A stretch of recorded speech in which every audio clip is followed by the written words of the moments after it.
नमस्कार, आप देख रहे हैं डिजाइनर न्यूज का खास कार्यक्रम सेहत और मैं हूं डॉक्टर प्रतीक श्रीवास्तव। जितना हमारा सनातन धर्म प्राचीन है, जितना भारतवर्ष प्राचीन है, लगभग उतना ही आयुर्वेद भी प्राचीन है। और जब आयुर्वेद का नाम आता है, आयुर्वेद का सवाल आता है, तो बरबस हमारे जहन में, हमारे मन मस्तिष्क में केरल का नाम आता है। और जब केरल का नाम आता है तो हमारे दिमाग में जो सबसे पहला नाम आता है वो आता है आर्य वेदशाला कोटकलम का। आर्य वेदशाला 125 साल पुरानी वेदशाला है। ये केरल की ही नहीं, भारत की बहुत ही प्राचीन वेदशाला है, जहाँ पर केरलीय दृष्टिकोण से, केरलीय थेरेपी से आयुर्वेदिक औषधियों का उपयोग करते हुए देश की, विदेश की नाना प्रकार की बीमारियों का इलाज किया जाता है। कुछ ऐसी बीमारियां जो सिर्फ भारत में पाई जाती है और कुछ ऐसी बीमारियां जो विदेश में पाई जाती हैं, उनका भी आयुर्वेदिक उपचार पद्धति से यहाँ इलाज किया जाता है। लगभग 70 से 75 विदेशी नागरिक, हम कह सकते हैं कि 70 से 75 देशों के नागरिक यहाँ इलाज कराने के लिए आते हैं। और आयुर्वेदशाला में निर्मित आयुर्वेदिक दवाइयाँ लगभग 75 देशों में निर्यात की जा रही है। आर्य वेदशाला कोटकलम के बारे में जानकारी देने के लिए हमारे साथ मौजूद हैं सुनील कुमार जी, जो एडमिनिस्ट्रेटिव मैनेजर हैं, केरल के रहने वाले हैं, लंबे समय से आर्य वेदशाला के लिए काम कर रहे हैं। और दूसरे हमारे खास मेहमान हैं डॉक्टर अभिराम शंकर। आप BA MS MD आयुर्वेद हैं और यहाँ पर केरलीय आयुर्वेदिक उपचार पद्धति से हजारों मरीजों को लाभ पहुंचा चुके हैं। आप दोनों का बहुत स्वागत है, बहुत अभिनंदन है। नमस्कार।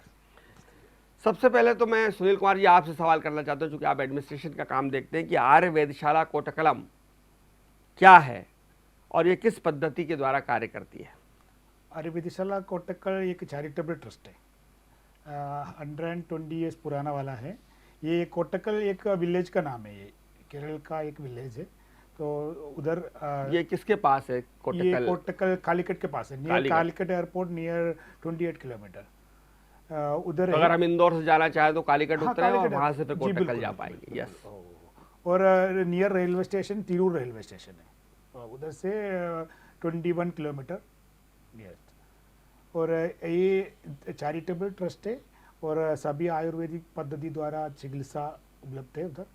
और हम 5 हॉस्पिटल है हमारा को, और 28 ब्रांचेस है ऑल ओवर इंडिया में। और बाहर से ये जो 5 हॉस्पिटल है, ये कहाँ, वहीं है कोटकल में या ऑल ओवर इंडिया में? जी सर, ऑल ओवर इंडिया में। दिल्ली में 1 हॉस्पिटल है, दिल्ली में, और केरल में 4 हॉस्पिटल है। तो आर्य वेदशाला कोटकल के 5 अस्पताल आपको दिल्ली में मिल जाएंगे और केरल में भी हैं। बिल्कुल, बिल्कुल। और बाकी ऑल ओवर इंडिया जो इंदौर में उसकी ब्रांच है, वो किस तरह से है? हाँ, ये इंदौर में ब्रांच हम 2014 में शुरू हुआ था। इधर गीता भवन स्क्वायर में हमारा ब्रांच चल रहा है। उधर ब्रांच क्लिनिक है, डॉक्टर का कंसल्टेशन और मेडिसिन मिल जाएगा। ये 2014 से चल रही है? जी जी बिल्कुल सर, काफी पुरानी है। हाँ, 10 साल पुराना है। पर इसका इतना प्रचार प्रसार नहीं हुआ कभी। एक्चुअली हम चैरिटेबल ट्रस्ट इतना ज़्यादा एडवर्टाइजमेंट नहीं देते हैं, तो हम सर्विस ओरिएंटेड काम करते हैं। डॉक्टर अभिराम शंकर, आपकी जो पद्धति है, अब क्या लोगों का जो इंटरेस्ट है वो, या ट्रस्ट है, वो एलोपैथी से परेशान होने के कारण, एलोपैथी का लंबा उपचार और उसके साइड इफ़ेक्ट्स के कारण, क्या अब वापस से, मतलब आयुर्वेद तो बहुत पुराना है, जितना भारत पुराना है, जितना सनातन धर्म पुराना है, उतना आयुर्वेद पुराना है, तो क्या अब वापस से लोग एक बार फिर से आयुर्वेद की तरफ जाने लगे हैं, ट्रस्ट करने लगे हैं, उनका इंटरेस्ट आयुर्वेद की तरफ हो रहा है? हाँ बिल्कुल। अभी कोविड, आफ्टर कोविड-19 पैंडमिक क्या हुआ है, मतलब पेशेंट्स को डिसीज़ आने के पहले उसको प्रिवेंशन में फोकस करता है अभी लोग। सो आयुर्वेदिक का एक फॉर्मूला ऐसा ही है, prevention is better than cure. वो पहले आयुर्वेद संविधान में 5000 ईयर्स के पहले ऐसा लिखा है, मतलब प्रिवेंशन है इसका मेन, आयुर्वेदिक का मेन एक स्टेप है। मतलब बीमारी आने के पहले ही उसका उपचार कर दीजिए, रोक लीजिए उसको। डेफिनेटली। अगर आपको जरा सा अगर आपको संकेत मिलते हैं, साइन मिल रहे हैं, तो आप ट्रीटमेंट शुरू कर दीजिए। डेफिनेटली हमारा daily life activities, seasonal variations के वजह से अब हमारे बॉडी को प्रिपेयर करने का तरीका, ऐसा बहुत चीज़ें हम आयुर्वेदिक में पहले ऐसा लिखकर हुआ है, मतलब सेंट के वजह से आचार्य चरक आचार्य सुश्रुत 5000 ईयर्स एगो ऐसा, मतलब डिसीज प्रिवेंशन करने के लिए क्या क्या तरीका हम लोग फॉलो करना है वो इसमें चरक, सुश्रुत और उसके पहले धन्वंतरी। हाँ, धन्वंतरी से आयुर्वेदिक पहले शुरू हुआ है ब्रह्मा से, लॉर्ड ब्रह्मा से मेमोरी से एक्चुअली आयुर्वेद का उत्पत्ति होता है, मतलब ब्रह्मा स्मृत्वा आयुर्वेदम ऐसा बोलता है, Ayurveda is came from memory of Lord Brahma, ऐसा उसका उत्पत्ति ऐसा। फिर उसके बाद धन्वंतरी, हाँ, देन चरक, ब्रह्मा के बाद Daksha Prajapati, Daksha lord Daksha, after that Dhanvantari, Brahma स्मृत्वा आयुर्वेदम प्रजापति, उसके बाद अश्विनी कुमार, धन्वंतरी की जो बेटी थी भानुमति। हाँ, मतलब एक्चुअली इसका हेरारकी कैसे है, ब्रह्मा पहला होता है, उसके बाद प्रजापति होता है, अश्विनी कुमारस होता है, अश्विनी कुमार से बाद लॉर्ड इंदिरा होता है, इंदिरा से जो सेंट्स होता है आत्रेय, लॉर्ड आत्रेय मतलब सेंट आत्रेय या धन्वंतरी, ऐसा 2 स्कूल्स आया है। एक स्कूल धन्वंतरी स्कूल होता है, एक स्कूल आत्रेय स्कूल होता है, आत्रेय स्कूल से ये चरक आया है, धन्वंतरी स्कूल से सुश्रुत आया है, ऐसा ये एक ब्रांच है, लेकिन सब काम कर रहे हैं आयुर्वेद के बारे में। करेक्ट। सुनील कुमार जी, जी सर। आपकी संस्था में देश विदेश की बहुत सारी बड़ी बड़ी हस्तियां आती हैं, 75 देशों के लोग आपके यहाँ इलाज कराने आते हैं, 75 कंट्रीज़ में आपकी दवाइयाँ जाती हैं। और अगर मैं भारत की बात करूँ तो देवगौड़ा जी तो अभी वहाँ लंबे समय इलाज करा के आए, मैंने पढ़ा था, और वो काफ़ी फिट भी हो गए हैं। और मैंने उनकी एक वीडियो देखा था जिसमें वो अपने हाथ को से ताकत आजमा रहे थे, उस हाथ के बारे में, और कोई 2 नौजवान लड़के उनकी ताकत उनको एक्सरसाइज करा रहे थे, और वो उनका वजन भी काफ़ी कम हुआ है, और वो बहुत यंग, मतलब अपनी उम्र से कई अच्छे स्वस्थ लग रहे थे, ऐसा लग रहा था कि पॉलिटिक्स में फिर से एक बार वो सक्रिय हो पाएंगे।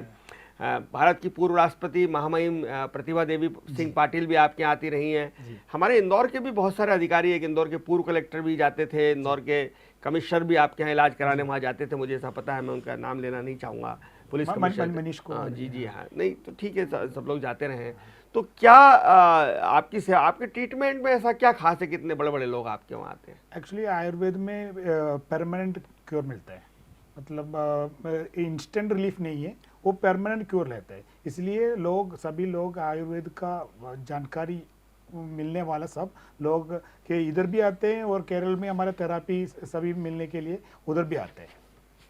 नहीं, पर आप जो बात कर रहे हैं, मैं आपसे जानना चाहूँगा अभिराम जी, कि ये कह रहे हैं कि परमानेंट क्योर मिलता है, लेकिन परमानेंट क्योर मिलने में टाइम लगता है ना। बिल्कुल टाइम। अगर आप 10 साल पुरानी बीमारी है तो ठीक होने में साल भर तो लगेगा। बिल्कुल। लेकिन लोग क्या चाहते हैं कि मुझे तुरंत, मेरे आज पेट में दर्द हो रहा है, तो मेरे पास इतना समय नहीं कि मैं 3 बार काढ़ा पीऊँ, मुझे तो तुरंत इस समय रिलीफ दीजिए। तो आपने मुझे अल्ट्रासेट दी, मैं ठीक हो गया। एलोपैथी में होता है, एक टेबलेट खाया, 15 मिनट बाद लगता है कि पेन ठीक हो गया। तो क्या आयुर्वेद में ऐसे इंस्टेंट इलाज है? इसमें एक चीज़ है, ट्रीटमेंट 2 टाइप्स होता है। एक आपको सिम्टोमेटिक ट्रीटमेंट होता है, अगर आपको पेन होता है, वो एक सिम्टम है, पेन को ट्रीट करना होता है। दूसरी एक ट्रीटमेंट होता है, वो रूट कॉज को मतलब आइडेंटिफाई करता है, पेन क्यों है, जड़ से वो उसको रिमूव करता है, पेन का कॉज पता करना और उस कॉज का इलाज करना। करेक्ट। आयुर्वेदिक सेकंड ऑप्शन में आता है, मतलब कॉज को आइडेंटिफाई कर उस कॉज को हटा देंगे, तब वो रूट से निकलता है। But it takes time. Definitely but there are some medications. हाँ, अभी अब जब बोला जड़ी बूटियाँ दवाई है, इसके साथ मिनरल मेडिसिन भी हमारे पास है। आयुर्वेदशाला कोटकल मिनरल मेडिसिन का भी उपयोग करता है, रस औषधि बोलता है उसको, रस मेडिसिन होता है, वो थोड़ा जल्दी इसका रिजल्ट मिलता है रस औषधि में। हाँ, रस औषधि में उसमें लिमिटेड डोज में थोड़ा जल्दी रिलीफ मिलता है। हमारे बहुत मेडिसिन रस औषधि भी आता है, तो ऐसा कंडीशंस में वैसे आप किन किन बीमारियों को, अभिराम शंकर, मैं आपसे पूछना चाहूँगा कि कौन सी डिसीज़ हैं जिनका इलाज आपके वहाँ होता है, और ये किस प्रकार के मरीज ज़्यादातर आपके पास इन दोनों आ रहे हैं? ओके, कॉमनली लाइफस्टाइल डिसऑर्डर्स अभी एक टैगलाइन में आता है, diseases like diabetes, thyroid, obesity मतलब ओवरवेट और हाइपरटेंशन, बीपी और acidity, main lifestyle disorder acidity ही आता है। So digestive problems, all sort of digestive problems including piles, skin diseases, so ऐसा कुछ मेंटल, कुछ डिप्रेशन, ऐसा कुछ मेंटल डिसीजेस, सो इतना including joint disorders like knee pain, low back pain, ऐसा डिसीजेस, ऐसा पेशेंट्स हमारे लो बैक पेन का तो मैं पेशेंट आपके सामने बैठा हुआ। ओके, या सो लो बैक पेन का सेपरेट प्रोटोकॉल ही है हमारे के लिए, मतलब क्या सो कैसा शुरू करना है मेडिसिन, उसका कुछ परहेज होता है, सो ऐसा मतलब प्रोटोकॉल के वजह से ट्रीटमेंट करता है लो बैक पेन। नहीं, पर ये भी है कि आप क्या मतलब आयुर्वेद से लोग विश्वास तो करते हैं, आयुर्वेद चमत्कारी तो है भाई, भगवान के द्वारा बनाया आयुर्वेद है। आप कह रहे हैं ब्रह्मा के दिमाग से निकला है, तो यानी भगवान नहीं बनाया, ये तो है ना। बाकी सारी दवाइयाँ जो है एलोपैथी की तो इंसान ने बनाई है, होम्योपैथी इंसान ने बनाई है, जर्मन थेरेपी इंसान ने बनाई है, लेकिन आयुर्वेद भगवान ने बनाया है। तो नेचुरली वो तो अद्भुत है, लेकिन परहेज बहुत है। ऐसा डरता है आदमी कि मैं जाऊंगा तो आप बेसन बंद करा दोगे, मिर्ची बंद करा दोगे, तेल बंद करा दोगे, नमक कम करा दोगे, ये मत खाओ, वो मत खाओ, कॉफ़ी मत पियो, ये मत करो, इतनी बजे सो जाओ, इतनी बजे उठो, इतना एक्सरसाइज करो। इतना सारा रेस्ट्रिक्शन के साथ इलाज कैसे लेंगे, फेड अप हो जाता है आदमी। ओके, इसमें क्या है मतलब एक्चुअली परहेज डिजीज बीमारी के लिए है, एक्चुअली वो परहेज मेडिसिन के लिए नहीं है। इन द सेंस आपको आयुर्वेदिक मेडिसिन खाता है इसीलिए आपको परहेज में रखना पड़ेगा, ऐसा नहीं है। ये परहेज डिसीजेस में आता है। अगर आपको एसिडिटी है, एसिडिटी होने वालों को क्या होता है, ज़्यादा तीखा मत खाना है, मतलब चिली आइटम स्पाइसी थोड़ा कम करना है, वो बीमारी के लिए परहेज बोलते हैं। बीपी है तो नमक कम करो, हाँ बीपी हो तो नमक कम, शुगर है तो भाई शक्कर मत खाओ, मीठा मत खाओ, ये कहना चाह रहे हैं। तो जो परहेज है वो बीमारी को मतलब एक आप इसका मतलब ये हुआ है कि आयुर्वेद दो तरह से आपके साथ काम करता है, एक तो दवाइयाँ देता है, दूसरा आपकी लाइफस्टाइल को ठीक करके, आपके खान पान को ठीक करके आपकी बीमारी को ठीक करता है। यस, आयुर्वेदिक इटसेल्फ आपके लाइफ को चेंज करता है, ऐसा मतलब आयुर्वेदिक आप फॉलो किया तो आपका जनरल लाइफ भी मतलब क्वालिटी ऑफ लाइफ इंप्रूव कर सकता है। सुनील कुमार, आयुर्वेदशाला कोटकल कितने मरीजों का अब तक, 122 साल का रिकॉर्ड अगर हमें पूछूं तो कितने लाखों मरीज आपने अब तक ठीक किए होंगे और उनको किस तरह का लाभ मिला है? मेरा सवाल ये है कि आयुर्वेदशाला कोटकल में अब तक कितने सारे मरीज इलाज करा चुके होंगे? इंदौर में? जी हाँ, इंदौर में। इंदौर में अभी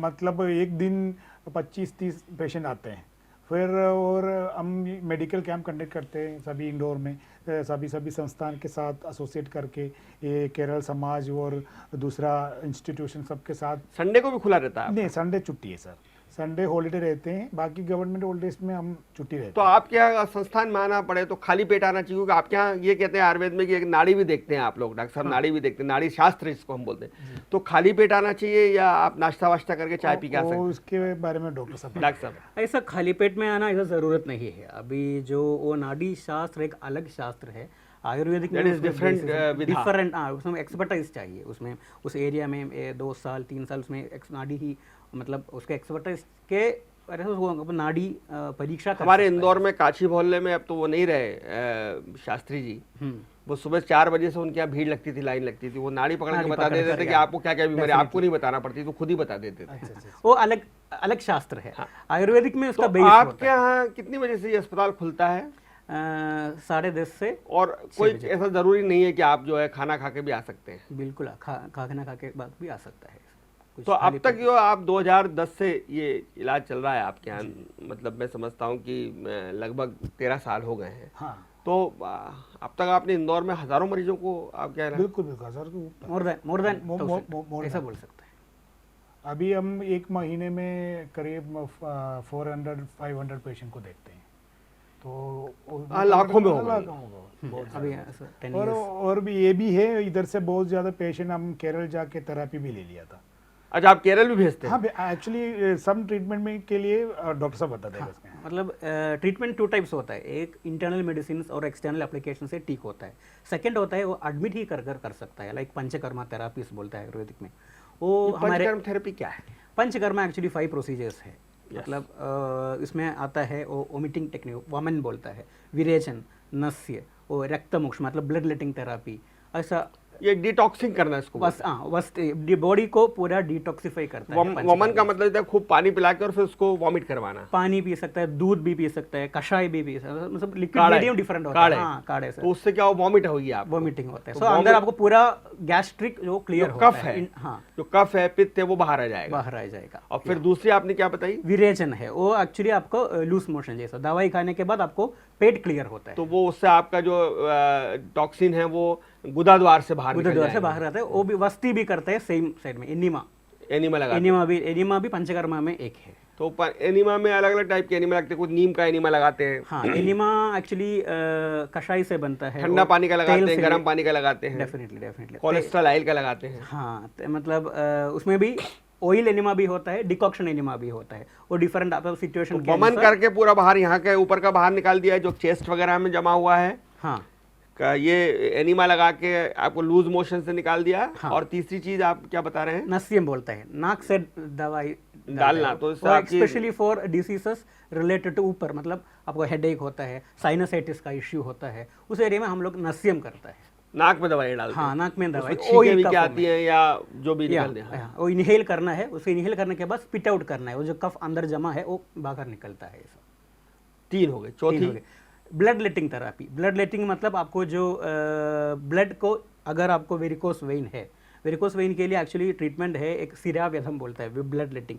ब्लड को आपको मतलब निकलना पड़ेगा शरीर से, कुछ सिरिंज लेकर ब्लड को लेटिंग आउट करता है, वो भी इसमें आता है ब्लड लेटिंग थेरेपी। उसमें कट, ये यूनानी में भी होता है, यूनानी पद्धति में होता हाँ, है, यूनानी में वो जो होता है। मुस्लिम देशों में Cupping होता है कि वो therapy ऐसा कुछ कपिंग होता है, देते हो, हाँ। कट लगा के आपका खून, गंदा खून निकालते हैं, हाँ इसको कहते हैं गंदा खून निकालना। इम्प्योरिटी ब्लड, इम्प्योर ब्लड आपको रिमूव करता है। अपने आयुर्वेद में भी है वो, हाँ डेफिनेटली है। और आयुर्वेद में उसको ब्लड निकालते हैं। हाँ तो कपिंग थ्रू से निकालते हैं, कट लगा के निकालते हैं, या निडिल से निकालते नीडल से भी निकलता है, कटलेट, और 3-4 टाइप्स है। जलूगा बोलता है, लीच थेरेपी बोलता है, वो भी सेम इसमें अंडर आता है। और 5वीं तरीका क्या हुआ जो आपने? 5 हो गया, वस्ती, विरेचन, वमन, नस और रक्तमोक्ष, मतलब ब्लड लेटिंग। वस्ती यानी वस्ती एनिमा। एनीमा।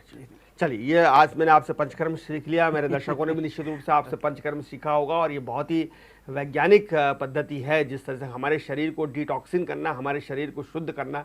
अगर रक्त शुद्ध हो जाएगा, हमारा पेट साफ हो जाएगा, और हमारे अंदर जो गंदगी, कफ जमा है, वायरस जमा हुआ, अगर सब बाहर निकल जाएगा, तो निश्चित रूप से हमारा शरीर कांतिमान होगा, देदीप्यमान होगा और स्वस्थ होगा। डॉक्टर साहब, आज कैंसर से लोग बहुत परेशान हैं। छोटे छोटे लोगों, बच्चों को कैंसर हो रहा है, महिलाओं को ब्लड कैंसर हो रहा है, ब्रेस्ट कैंसर हो रहा है, दूसरे तरह के कैंसर हो रहे हैं। और जो लोग बहुत अच्छा जीवन जीते हैं, शराब नहीं पीते, गुटखा नहीं खाते, तम्बाकू नहीं खाते, घर परिवार में रहते हैं, ऐसी महिलाएं, सदा व्यवहार करने वाली महिला, सत्कर्म करने वाली महिला, जिन्होंने कभी बाहर का खाना भी नहीं खाया होगा, उनको तक कैंसर हो जाता है। क्या इसका इलाज आयुर्वेद में है? डेफिनेटली है। इसके पहले कैंसर का रीज़न आप मालूम करें। कैंसर का रीज़न आपका मेनली वो लाइफस्टाइल डिपेंडेंट होता है। अभी वो लाइफस्टाइल मतलब फूड हैबिट्स चेंज होता है, एक्टिविटीज़ चेंज होता है, सो इसमें पूरा वो लाइफ में इन्फ्लुएंस होता है। सो कैंसर का जो अभी बोला, आप कुछ मतलब ड्रिंकिंग नहीं करते, स्मोकिंग नहीं करते, लेकिन उसको भी कैंसर आता है। सो इसका मेन रीज़न फूड हैबिट और लैक ऑफ एक्सरसाइज, ऐसा लाइफ मतलब सेडेंटरी लाइफस्टाइल एक रीज़न। डॉक्टर साहब, ये कि आजकल जो हम केमिकल्स खा रहे हैं ना, जो हमारे फूड आ रहा है वो बहुत मिलावटी आ रहा है। हाँ है ना। दूसरा केमिकल्स, अब दालों पे पॉलिश हो रही है चमकाने के लिए, चावल पे पॉलिश हो रही है चमकाने के लिए। हमारा जो सब्जियां आ रही हैं, जो गेहूं आ रहा है, जो कृषि एग्रीकल्चर प्रोडक्ट्स जो आ रहा है, उसमें इतना फर्टिलाइजर डला है, इतना केमिकल डला हुआ है, वो कैसे भी करके हमारे शरीर में जा तो रहा है। क्या ये बड़ा कारण नहीं है? यस, इसीलिए बोला वो लाइफस्टाइल, मतलब लाइफस्टाइल चेंजेस में वो भी आता है, फूड भी आता है। सो वो भी एक रीज़न है, प्रधान रीज़न है। तो ये कैंसर का क्या इलाज है आपके पास, अगर आपके पास, और किस स्टेज में मरीज आपके पास आने के? लोग कहते हैं कैंसर अब तो फाइनल स्टेज में आ गया साहब, अब तो आप भगवान का भजन करिए, देखिए कब तक चलता है, प्रभु की इच्छा। और कुछ लोग कहते हैं कि आपको शुरुआत में मालूम पड़ गया तो ठीक हो जाएगा, वो कट लगा देते हैं, ऑपरेशन कर देते हैं, वो पार्ट निकाल देते हैं, रेडिएशन देते हैं, कीमोथेरेपी देते हैं एलोपैथी में। आयुर्वेद में कैंसर का इलाज कैसे संभव? मैं थोड़ा विस्तार से डिटेल में आपसे जानना चाहता हूँ। इसके पहले कैंसर एक्चुअली 4 स्टेजेस में होता है usually, normal cancer stage 1, 2, 3 and 4। 4th stage मतलब वो कैंसर स्प्रेड हुआ है, दूसरे जगह में स्प्रेड हुआ, उसको मेटास्टेसिस बोलता है। सो उस कंडीशन में मतलब वो 100% क्यूरेबल नहीं है। तो क्या कर सकता है, पेशेंट का लाइफ क्वालिटी को आयुर्वेदिक मेडिसिन से इम्प्रूव कर सकता है। हमारे केरला में 1995 से सिर्फ कैंसर के लिए एक हॉस्पिटल चलता है, अभी भी रनिंग है। कैंसर का स्पेशल ओपी बोला, कोटकल में है वो। कोटकल में हमारे आयुर्वेदशाला का फ्री कैंसर का मतलब पेशेंट्स को फ्री ट्रीटमेंट चैरिटी से चलता है वो। मतलब पेशेंट जो आता है, बहुत महाराष्ट्र, मध्य प्रदेश, पूरा इंडिया से पेशेंट आता है, तो उधर ट्रीटमेंट 1 महीने के लिए बिल्कुल फ्री मेडिसिन पेशेंट को देता है। हर 1 महीने में रिव्यू होता है पेशेंट का, उसका असेसमेंट होता है, उसका रिसर्च चलता है मेडिसिन का। जो मेडिसिन स्पेशल मेडिसिन होता है वो नॉर्मल हमारा ब्रांचेस में अवेलेबल नहीं होता है, जो स्पेशल मेडिसिन उधर अवेलेबल होता है सिर्फ कैंसर के लिए, सेपरेट मेडिसिन प्रोटोकॉल उधर है, पद्धति उधर आविष्कार किया है। सो उसी प्रकार कैंसर का बहुत लोग बहुत मतलब कैंसर से उसका फ़ायदा मिला है। अपने इंदौर में भी इलाज होता है कैंसर का, आप करते हैं? इंदौर में मैं एक्चुअली उधर वर्क किया था 4 to 5 years। तो कैंसर को ज़्यादा मतलब स्पेशल मेडिसिन कुछ चाहिए तो हम लोग इधर से रेफ़र करता है, हम लोग केरला में उसका कॉन्टैक्ट नंबर से रेफ़र कर उधर डॉक्टर को कंसल्ट करने के लिए उसका अपॉर्चुनिटी। यहाँ दवाई नहीं देते? यहाँ दवाई नहीं देते, मतलब नॉर्मल जो स्टेजेस होता है, स्टेज 1 2 ऐसा एडवाइस होता है, सो वो इधर से देता है, ऐसा मेडिसिन स्टेज 1 2 पे, या ऐसा पेशेंट जिसने ऑपरेशन करा लिया है, हाँ। अपना पार्ट निकलवा दिया है, कीमो ले ली है, थेरेपी ले ली है, रेडिएशन ले लिया है, उसका इलाज आप कर देंगे? डेफिनेटली। उसके बाद प्रिवेंशन के लिए फिर भी वापस नहीं आना, इसीलिए दवाई इधर है हमारे, वो है आपके पास। बार बार आप कह रहे हैं कि लाइफ स्टाइल को चेंज करना पड़ता है आयुर्वेद के साथ। मैं इस चीज़ को बहुत विस्तार से समझना चाहता हूँ, लाइफ स्टाइल चेंज से क्या मतलब है आपका? एक्चुअली आयुर्वेद लेने में लाइफ स्टाइल नहीं चेंज करना है। अगर आप आयुर्वेद लेता तो आपका लाइफ चेंज होता है, ऐसा बोल सकता है। मतलब आयुर्वेदिक इस this science of life, Ayurveda भी साइंस ऑफ लाइफ बोलता है आयुर्वेद को। मतलब आयुर्वेद में starting from brushing the teeth Ayurveda शुरू होता है, मतलब वो ब्रशिंग द टीथ होता है, उसके बाद स्नान होता है, एक्सरसाइज प्रॉपर एक्सरसाइज होता है, प्रॉपर डाइट होता है। सो इसी प्रकार पूरा एक प्रोटोकॉल आयुर्वेदिक में बताया गया है कि कैसा खाना, कैसा विच टाइप ऑफ फूड आप लेना है, एक्सरसाइज कब लेना है, मतलब उसका टाइमिंग भी बताया है। सो इसका पूरा दिनचर्या बोलता है उसको, डे टू डे एक्टिविटीज़ दिनचर्या बोलता है। ऋतुचर्या हमारे एक मतलब प्रबंध में ऋतुचर्या बोलता है, हर मौसम आने के पहले उसकी तैयारी करिए। करेक्ट। अगर ठंड आने वाला है तो आपको पहले से बॉडी को प्रिपेयर करना है, बॉडी को ठंड के लिए प्रिपेयर करना है। क्या खान पान में बदलाव लाना, ठंडों में क्या चीज खानी चाहिए, क्या चीज नहीं खाना चाहिए। उड़द के लड्डू बन जाएं, है ना, उड़द के लड्डू खाना चाहिए, गुड़ खाना चाहिए, आयुर्वेद कहता है। गर्मी आ रही है तो सत्तू खाइए, दही खाइए, छाछ खाइए, ये आप सिखाते हैं। करेक्ट, वो ऋतुचर्या बोलता है। तो वो तो देखिए साहब, ये जो आप बता रहे हैं आयुर्वेद में, ये तो हमारे जैन दर्शन में भी कहा गया है और हिंदू दर्शन में भी कहा गया है कि अगर हमारा नियमित जीवन हो, हम सूर्योदय के पहले उठ जाएं, समय पे भोजन करें और सूर्यास्त के पहले खाना खा लें, उसके बाद कुछ ना खाएं, समय पर सो जाएं, 8 से 10 घंटे की नींद लें, व्यायाम करें और सूर्य प्रणाम करें, तो और प्रकृति के साथ, नेचर के साथ ज़्यादा से ज़्यादा रहें और नेचुरल चीज़ें खाएं, फल खाएं, बजाय होटल की चीज़ें, बाहर की चीज़ें, तली गली चीज़ खाने के बजाय हम फल खाएं, कुदरत के साथ रहें, हवा में घूमें, पेड़ों पौधों के साथ रहें, बागबानी करें, गार्डनिंग करें, तो हम स्वस्थ रहेंगे। ये तो हमारी धर्म में कहा गया है, जैन धर्म में भी कहा गया है, हमारे हिंदू धर्म में भी कहा गया है, इस्लाम भी यही कहता है कि आप कुदरत की सम्मान कीजिए। All religion same.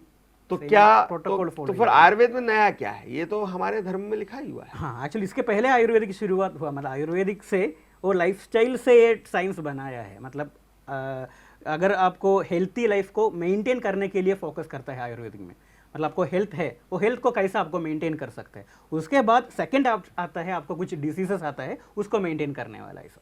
Sunil Kumar ji, एक सवाल मेरे दिमाग में आ रहा है, मैं नाम नहीं लूँगा और आपसे भी आग्रह करूँगा कि आप नाम ना लें। योग सिखाने वाले एक बाबा हैं जी, योग सिखाते हैं, बाद में वो जो है कॉस्मेटिक बेचने लग गए, दांत का मंजन, सुंदर दिखने की क्रीम, गोरे होने की क्रीम, आंखों का काजल, आटा तेल चावल बेचने लग गए, घी बेचने लग गए। योग सिखाते सिखाते बाबा किराना व्यापारी बन गया। मैं नाम नहीं लेता, आप भी मत लीजिएगा। योग सिखाते सिखाते बाबा किराना व्यापारी बन गया। क्या आयुर्वेदशाला कोटकल इस तरह के कॉस्मेटिक वाटर बनाते हैं, साबुन तेल बनाते हो आप लोग भी? हम अभी नेचुरल शैम्पू और साबुन बनाते हैं। तो ये पहले इसके बारे में मैं बताता हूँ। अभी ट्रीटमेंट के बाद हम सोप देते हैं, मतलब कषाय सोप, वो एक्चुअली पॉपुलर हुआ था। तो फिर हमारे को कषाय सोप जो है वो स्किन डिसीज के लिए यस यस यस डॉक्टर। हाँ, मैं बोल रहा एक्चुअली सोप्स जो मार्केट में मिलता है उसमें TFM वैल्यू होता है, आप देखने में आपको मालूम होता है, वो टोटल फैटी मैटर बोलता है। उसमें ग्रेड भी होता है सोप में, ग्रेड 1 ग्रेड 2। ग्रेड 1 ही बेस्ट सोप्स अवेलेबल होता है। सो ग्रेड 1 मतलब TFM वैल्यू 76 के ऊपर होना है। हमारे जो वो बहुत कम है एक्चुअली, मार्केट में ग्रेड 2 का सोप बहुत ज़्यादा मतलब इसमें सेल में है, लेकिन हमारा जो सोप बनता है वो ग्रेड 1 में है, 78 TFM वैल्यू होता है। सो उतना मतलब तो आपको जिसको स्किन डिजीज नहीं है वो भी उस सोप से नहा सकता हाँ है डेली हाँ एवरीवन, मतलब आप उसी से नहाते हो? हाँ डेफिनेटली सर एक्चुअली ये डिमांड ज़्यादा आता है, इसलिए हम पहले हम नहीं बेचते हैं इन पेशेंट लोगों को, ओनली तो ये सब क्रीम व्रीम भी बेच रहे हो आप? हाँ। कोल्ड क्रीम हाँ, और हाँ, गोरे होने की क्रीम? जी जी, एक्चुअली हमारा R&D डिपार्टमेंट है, रिसर्च एंड डेवलपमेंट में। इसमें हम साल भर इसका रिसर्च करके फिर हम हमारा शैम्पू भी है जिसमें शिकाकाई, रीठा ये डालते होंगे जी, आप, जी, है जी, ना, हाँ। आंवला, ये डालते हैं ना। yes, मतलब आयुर्वेद तो यही कहता है कि शिकाकाई से बाल धोइए, रीठा से धोइए, आंवला से धोइए। जी जी जी, च्यवनप्राश बनाते हैं आप? हाँ च्यवनप्राश बनाते हैं ना सर, च्यवनप्राश ये तो च्यवनप्राश ये आप बिस्किट बिस्किट भी बनाते हैं क्या? नहीं सर, च्यवनप्राश का हम दूसरे पैटर्न च्यवन्यूट्स, मतलब अभी रास्ते में या किसी को लेने में बहुत मुश्किल होता है ये चटनी टाइप में, उसमें हम ग्रानुल्स बनाते हैं। ग्रानुल्स हम ऐसा गा सकते हैं च्यवन्यूट्स नाम से। मतलब उसको जैसे चुंगम चबाते हैं वैसे yes, चबाना yes, है ना yes, ये? yes, yes, sir. नहीं, पर आप ये इस तरह की चीज नहीं बनाती कि जैसे बिस्किट्स, आयुर्वेदिक नहीं, बिस्किट्स sir, या शुगर फ्री कुछ चीजें इस तरह से नहीं बनाते? शुगर फ्री डेफिनेटली है। हमारे जो सिरप्स आता है, कफ सिरप में हमारा 2 टाइप के आता है। मतलब एक सिरप है हमारा वाशाकोट सिरप है, उसमें शुगर फ्री भी अवेलेबल होता है जो शुगर वालों को देने, ऐसा। और इस तरह के कॉस्मेटिक्स पे भी आपकी आयुर्वेदशाला कोटकल जो है कॉस्मेटिक्स भी बनाने लग गई है, जो एक अभी योगाचार्य हम बना रहे एक डिवीजन शुरू करा था, पर्सनल केयर एंड वेलनेस। उसमें हम अभी 10-15 प्रोडक्ट अभी स्टार्ट हुआ था।